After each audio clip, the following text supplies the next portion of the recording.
Today in class 12 biology, we will see that the female reproductive system. We already studied the male reproductive system. Today, female reproductive system consists of a pair of ovaries along with a pair of oviduct, uterus, cervix, vagina, and external genitalia located in pelvic region. These parts of system along with a pair of mammary glands are integrated structurally and functionally to support the process of ovulation, fertilization, pregnancy, birth, and also childcare. So ovaries are the primary female sex organ that produce the female gamete, that is ovum, and several steroid hormones like ovarian hormone. The ovary are located one on each side of the lower abdomen. Each ovary is about 2 to 4 centimeter in length and is connected to the pelvic wall and uterus by ligament.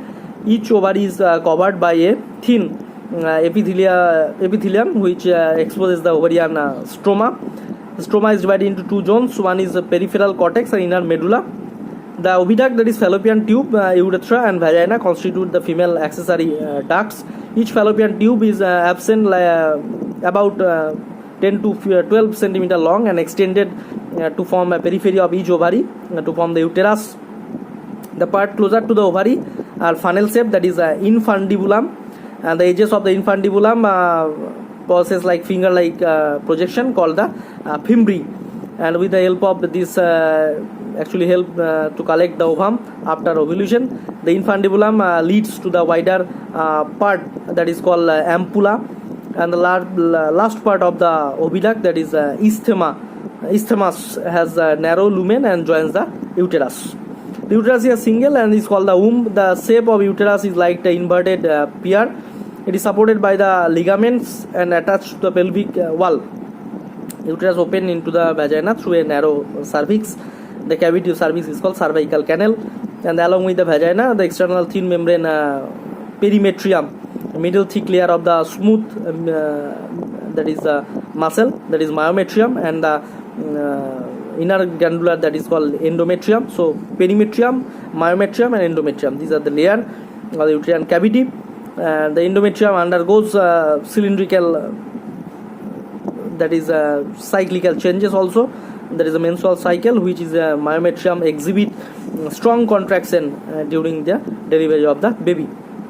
So female external genitalia, if you see, that include mons pubis and labia majora and labia minora, hymen and clitoris. So mons pubis is a cushion, a fatty tissue covered by skin and pubic hair, and the labia majora are the fleshy fold of the tissue which extend down from the mons pubis and surrounded by the vaginal opening. The labia minora and the paired folds tissue under the labia majora.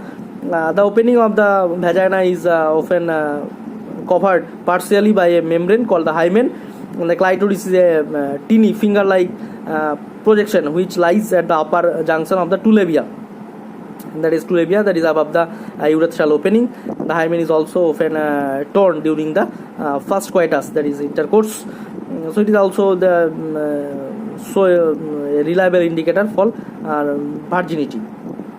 And also mammary gland, that is the second part, that is the characteristics of all the female mammals. The mammary glands are paired structure breast, that is called, that contain the glandular tissue, variable amount of fat. The glandular tissue is divided into 15 to 20 mammary lobes containing cluster of cell called the alveoli, and the alveoli secretes milk which is stored in the cavities, that is lumens of alveoli. Alveoli open into the mammary tubules. The tubules each join to the mammary duct, and several mammary ducts join to form a wider mammary ampulla, which is actually connected to the lactiferous duct through which the milk comes out. So today only this much of the female reproductive structure. Next day we will start with the another topic.